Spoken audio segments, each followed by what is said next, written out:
mu 2013 n'afuulibwa okubiriza olukiiko lwa Buganda. Ekifo kye yakolamu okutuuka yakimalamu emyaka 6, 2019. Abadde mpagiruwaga mu kika ky'enseenene era abantu bangi bayinza okujjukira nti mu kika ky'enseenene waaliyo ebyogerwa bingi naddala ku bukulembeze obwa Kasolya.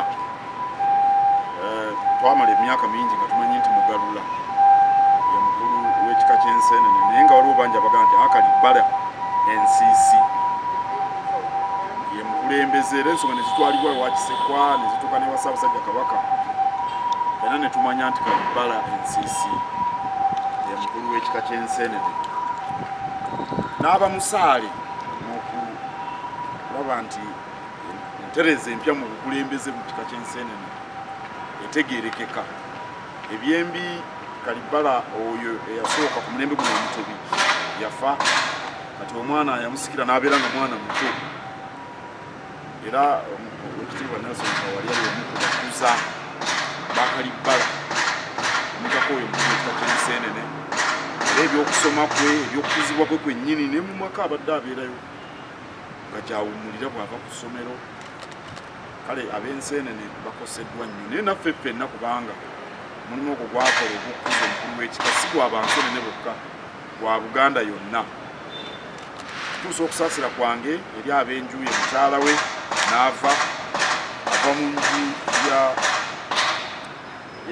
ya Kisingiri, mukyala Kawalya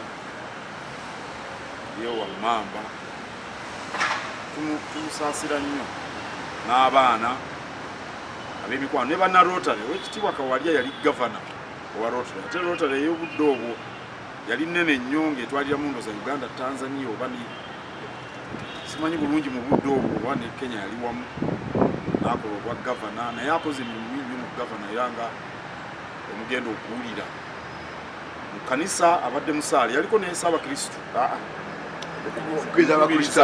naye era ye Ssaabakristu kitumita Ssaabakristu kugamba ye omukristu omwereere akulira banne, oba kale omuprotestant omwereere akulira bamuyita mukubiriza, kubanga bali babaawule abalala.